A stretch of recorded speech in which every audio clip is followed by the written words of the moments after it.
Give it to me like. So I'm not really a stranger to being an exchange student. I've definitely done the abroad thing before, but not for 4 months, although 4 months is definitely really short and honestly it flew by. What was it like? What did I miss? What don't I miss? And would I do it again?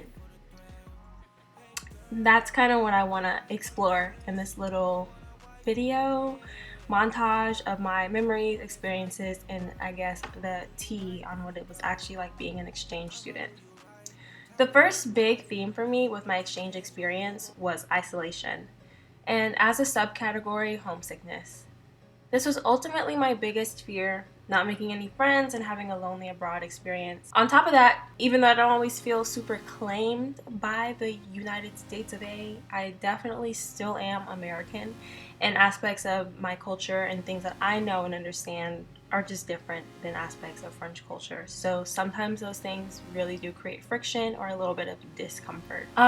There's also the missing what is comfortable, which became a struggle for me, especially in my down times. I've never identified so many things I missed about home in my daily life more. I was thinking about those really corny activities they make you do where you talk about it, what it means to be American or what's an aspect of American culture.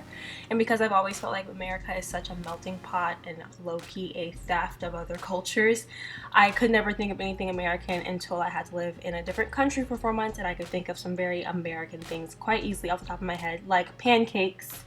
Pancakes, I think, are very American. Anywho, I have to say, the isolation was the most immediate and jarring feeling, but the homesickness was more of a slow burn. It was constantly there and much more noticeable in the most quiet times. I actually cried after my mom left to go back to the States. My visa arrived well after classes started, like I mentioned. So I came to France almost 4 weeks after my intended departure date, and so my mom came on the premise that she was there to help me, but homegirl definitely got a European trip out of it, so she was with me and she spent the first week with me, and genuinely I had so much fun with her. I appreciate her so much. And after she left, I just kind of realized I don't have any friends here. I don't really know anyone here.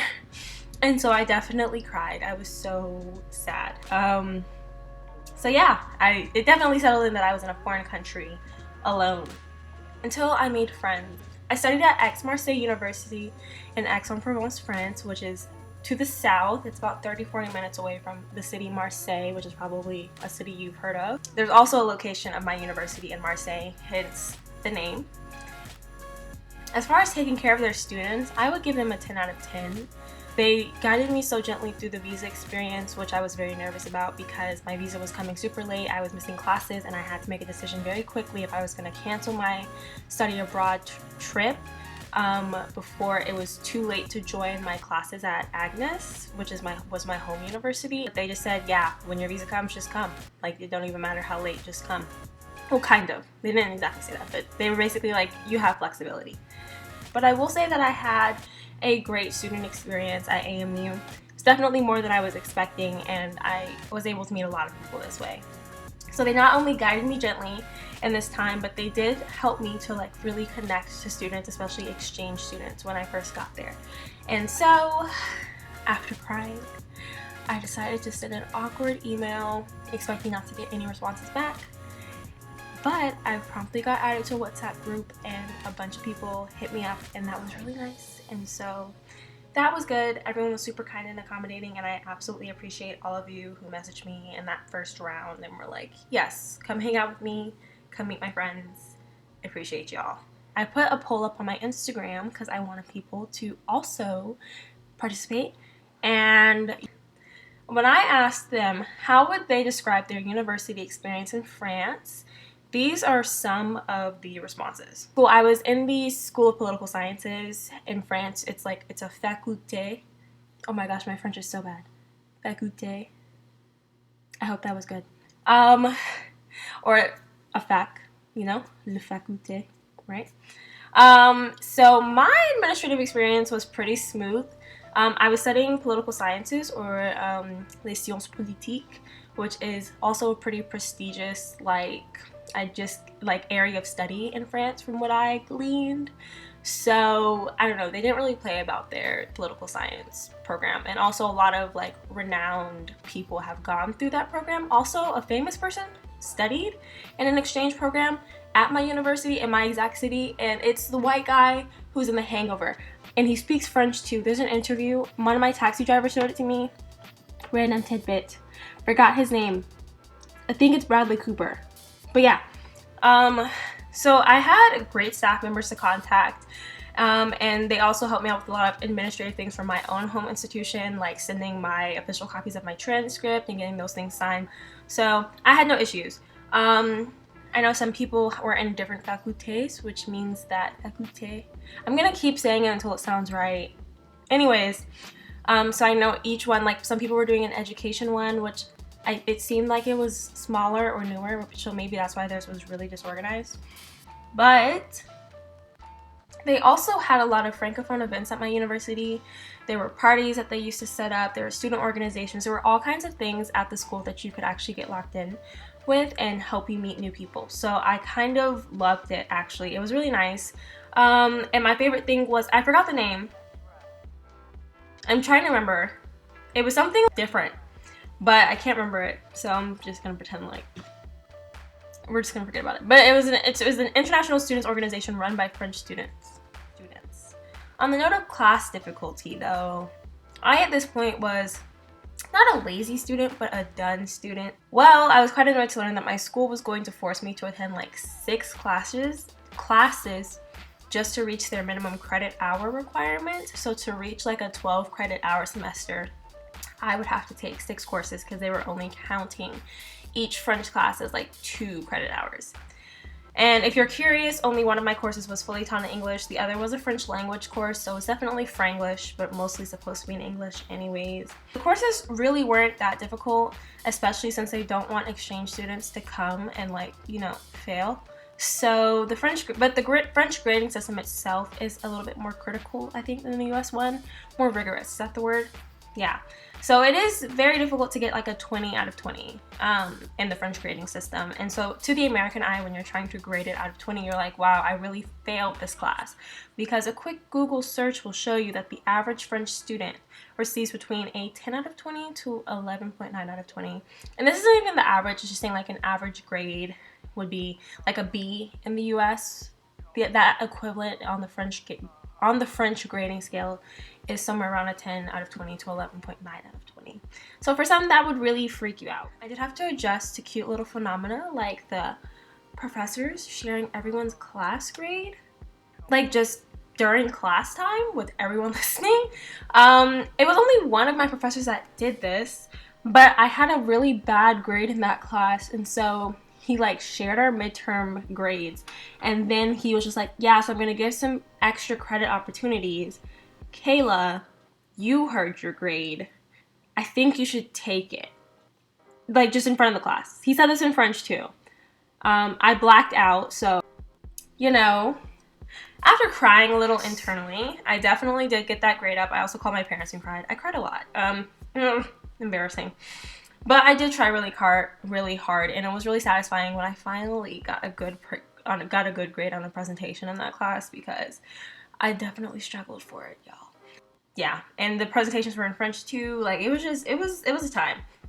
Anywho, I think I got a good sprinkling of course types. So we had the seminar-based ones where you really come and listen to your professor just lecture you for 2 to 3 hours. I had the more interactive classes that function like a normal language class, like my language course. It was cool. With that though, you're probably wondering, what was the free time like? Even though I was below average in that one class, I'm definitely a very competitive student. So, I'm gonna be honest, the lack of homework or guidance for what I should be studying made me a little anxious at first. But then when I realized I would only have homework for like 2.5 of my classes, I definitely relaxed. But I relaxed in the Kayla way, where I decided now I had plenty of time to prepare for the GRE and then take it in France. So like when I came home, I was studying, but like not for my classes. I was literally studying for the GRE. If y'all are curious about what it's like taking the GRE in France, I can give you some resources. It's actually not that hard. So really a lot of free time, like a lot of my friends said, we genuinely had a lot of free time. Like, we were honestly chilling. And yeah, I took the GRE to get into Georgetown in like January. I did not get in, but like, don't y'all worry, because I got in somewhere better. So God knows what he's doing, okay? Just saying. In response to the question, how would you describe your social and campus life at your French university? And also, how was this different from your home university? I got a variety of answers.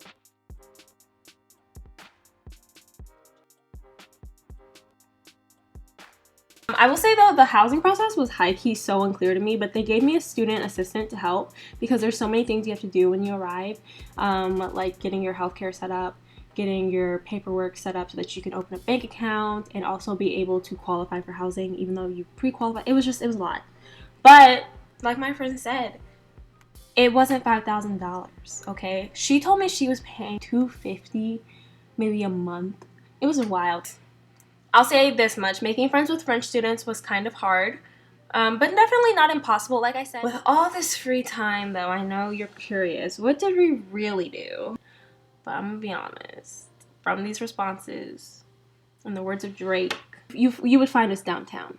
We were definitely, everyone was just partying. I mean, the best way, I met most students this way as well. A lot of students just, you know, they live their lives a little detached from the university, so the way that we have on-campus events and parties, that doesn't necessarily exist. So that is filled by going to the clubs and the bars. So it was also just like a normal thing to do. Like, most of the clubs were just made to accommodate all the college students as they would be in a college town. And so like on a Thursday, someone would be like, oh, it's salsa night at so-and-so. Do you want to come with me? And I'd go. And that's genuinely how I met so many people, even some French people. It was cool. It definitely opened up my circle of friends, helped me learn a little bit more about the city, helped me learn how to get around the city, because if you can get around the city at 3 o'clock in the morning, you can get around the city anytime. I think it was worth it. I don't know how we did it. I don't know where we got the stamina from, but we did it. I think the thing that we did the second most though was travel. And I've done extensive videos on my voyages during my 4-month stay that you can get here, and here. But I went to less places than a lot of my friends. So if there's any advice I can give you, plan to travel when you get to Europe. Some of my flights to different countries cost the same amount round trip as a one-way Uber from my home university in Decatur, Georgia, back to my parents' home in Gwinnett County. So it is absolutely cheaper to travel there. We use something called Ryanair. I feel like it'd be like the Spirit Airlines of America, but like I would risk it if you're just going like over a country. I don't know if I do Ryanair for like a longer than an hour flight, but for a 30 euro round trip ticket, absolutely. I didn't even go that many places relative to my other friends. So you can absolutely do it, have fun, see different places. It was a great time. The next time I go, absolutely planning to go a lot more places. We did do cute things like picnics. We cooked together and stuff. I even had a Thanksgiving dinner with some friends further out in the country. And I guess the question stands, would I do it again? Absolutely. After a while, the solitude that I had while abroad, even after making friends, became really, really peaceful. I was still just kind of starkly aware that I really just had myself while I was there. And I spent a good amount of time with myself. So a lot of it was quite melancholy, but I also think a lot of it was very healthy for me. I look back and genuinely I was pretty stable, pretty happy. I will just say for me, I think just the isolation and the solitude, that being literally thousands of miles away from my family and friends and all the things that I'm comfortable with and I know, really helped me to just kind of be comfortable with myself. You really don't have to travel to a different country to do that, so please don't think I'm saying that. But anyways, I will say that if you are concerned about the solitude or fearful of it, I don't know, think about your mental health and who you are as a person. But at least for me, it wasn't as damaging as I was scared it would be. It was actually really healthy and really good for me. So that really just leaves the only question is, when will I do it again? I'm gonna be honest, y'all. That might be sooner than you think, but we're gonna talk about that next time, okay? Thank you for listening. Thank you for joining me. Bye!